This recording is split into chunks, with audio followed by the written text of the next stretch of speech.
দিনের ভাটার শেষে রাত্রির জোয়ার এলেও তার ভেসে আসা তারা ফুল নিয়ে কালো জলে। রবীন্দ্রনাথের কবিতা, বলাকা কাব্যগ্রন্থের 23 নম্বর কবিতা।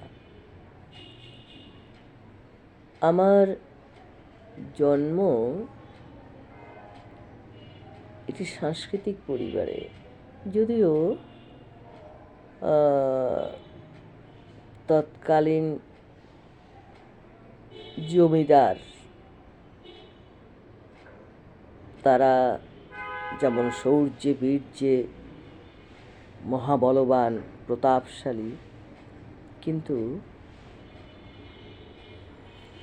আমাদের ভাই বোনদের প্রত্যেকের মধ্যে একটা সাংস্কৃতিক পরিমণ্ডল তৈরি হয়েছিল, সেটা বাবার কারণে। আমি দেখেছি ছোটোবেলায় আমাদের বাড়িতে অনেক বড় বড় বাদ্যযন্ত্র, শুনেছি বাবা নাকি সব বাজাতেন, দাদু বাজাতেন। যাই হোক, যে মূল প্রসঙ্গ, আমার বড়দা রবি রায় কবিতা আবৃত্তি করতেন। এই কবিতাটি, যেটা আমি একটু আগে বললাম, এই কবিতাটিও পড়তেন। তখন আমার ভালো লাগতো না, ছোট ছিলাম, এর ভেতরগত অর্থ ততটা বুঝতে পারতাম না। পরবর্তীতে আমি দাদার শিষ্য হয়ে যাই, কবিতা পড়ি। আজকে যখন বার্ধক্যে এলাম, তখন এই কবিতাটার সার বিষয়টা কি সেটা বুঝতে পেরেই আপনাদের সামনে আবার উপস্থিত হয়েছি। আমি একজন মা, 60 ঊর্ধ্ব বয়স আমার, 70-এর কাছাকাছি। প্রায় ফেসবুক দেখি, পেপার পত্রিকায় দেখি, লোকের মাধ্যমে শুনি যে বাবা মা বৃদ্ধ হলে সন্তানের কাছে বর্জ্যের মতো হয়ে যায়। তো এই জন্য আমি শুধু সন্তানকে দায়ী করব না, আমি দায়ী করব বাবা মাকে। বলতে পারেন কেন? এই জন্য, আমরা কেউ যারা হিন্দু, তারা 7 বার সন্ধ্যা আহ্নিক করেন। মুসলিম যারা, তারা নামাজ পড়েন, 5 ওয়াক্ত নামাজ পড়েন। খ্রিস্টিয়ান যারা, তারা বাইবেল পড়ে, গির্জায় যায়, এরকম করে। কিন্তু আমি যতদূর জানি, প্রায় প্রত্যেকটা ধর্মেই বলে, হয়তো আমার ভুলও হতে পারে, তবে আমার ধর্মের কথা আমি জানি, মায়া কাটাতে হয়। আপনি যতদিন মায়া না কাটাতে পারবেন, জীবনের দুঃখ আপনি পেতেই থাকবেন। আর মায়াটা কাটাতে হবে কোথা থেকে? সংসার থেকে। আপনার বৃদ্ধাশ্রমে যাওয়ার পথটা তখন সন্তানের কাছে বড় দুর্গম হয়ে যাবে, কারণ আপনার সন্তান আপনাকে অবহেলা করার আগে আপনিই তো তার মায়া ছেড়ে দেবেন। কিন্তু সেটা কিভাবে? আমাদের মতো মা বাবারা যারা 60 ঊর্ধ্ব, 70-এর কাছাকাছি বা 80-র কাছাকাছি, আমরা তখন খুব বোকা ছিলাম। জীবনের শেষ সম্বলটুকু দিয়ে সন্তানকে মানুষ করেছি। একমাত্র নেশা, আশা, আমার সন্তানকে শ্রেষ্ঠ মানুষ হিসেবে তৈরি করতে হবে, আমার সন্তানকে একটা সোনালী ভবিষ্যৎ দিতে হবে। যদি ছেলে হয়, আমার সন্তানের জন্য একটা সুযোগ্য সহধর্মিণী এনে দিতে হবে। যদি মেয়ে হয়, আমার কন্যা সন্তানের জন্য একটা সুন্দর বর এনে দিতে হবে।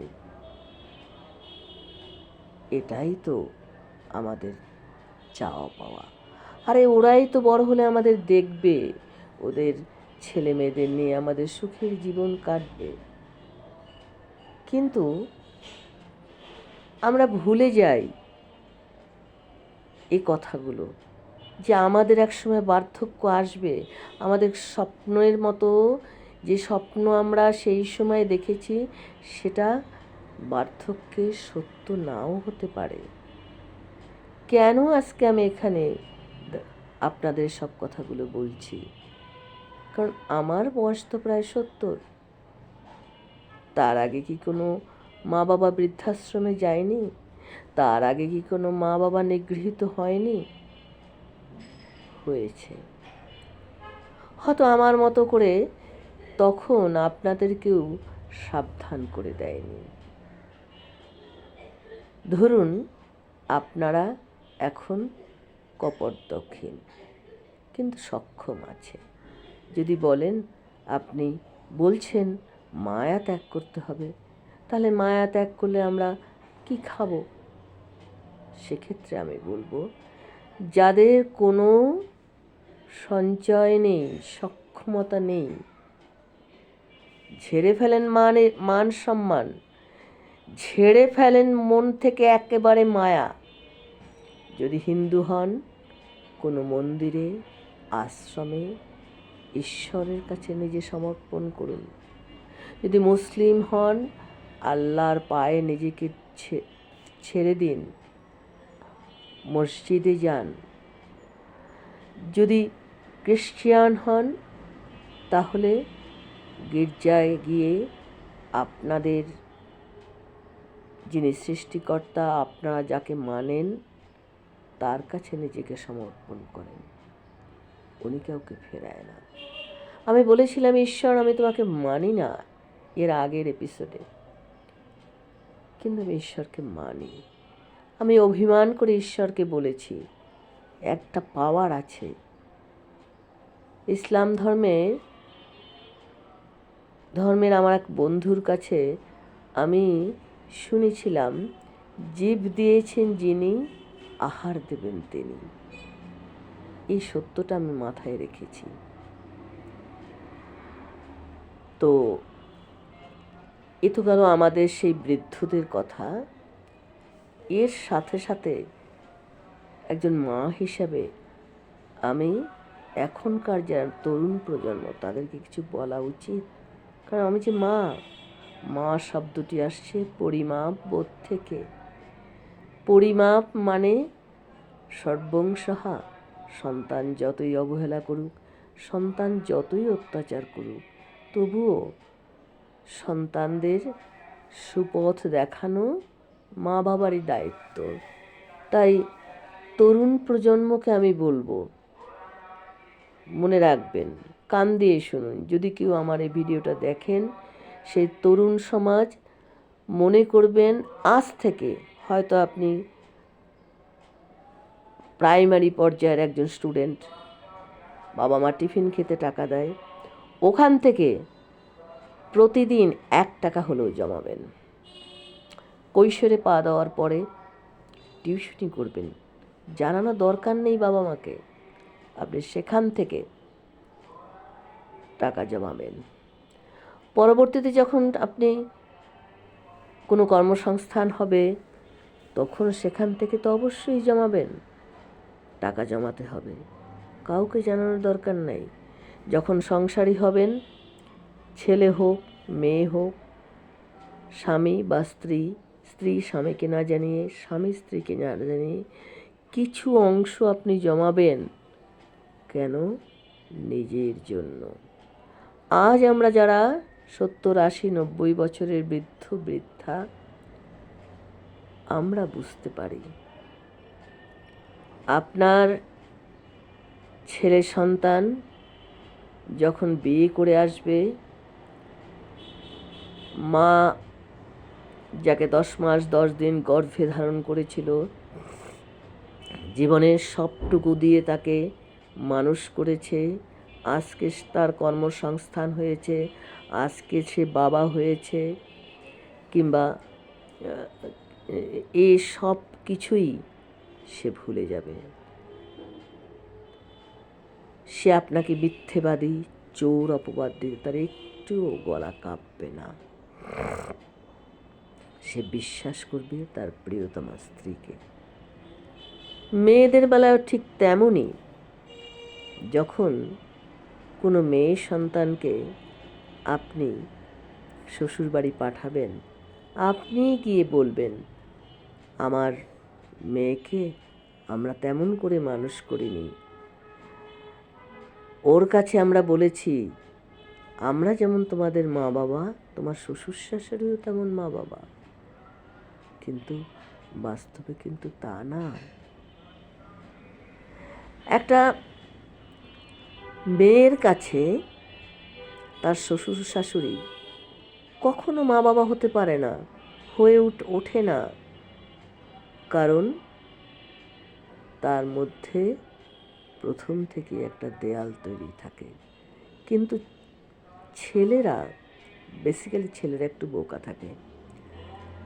ছেলেরা স্ত্রীর সন্তুষ্টির জন্য নিজের বাবা মাকে পুরনো আসবাবপত্রের মতো ছুঁড়ে ফেলে, এটাই বাস্তব।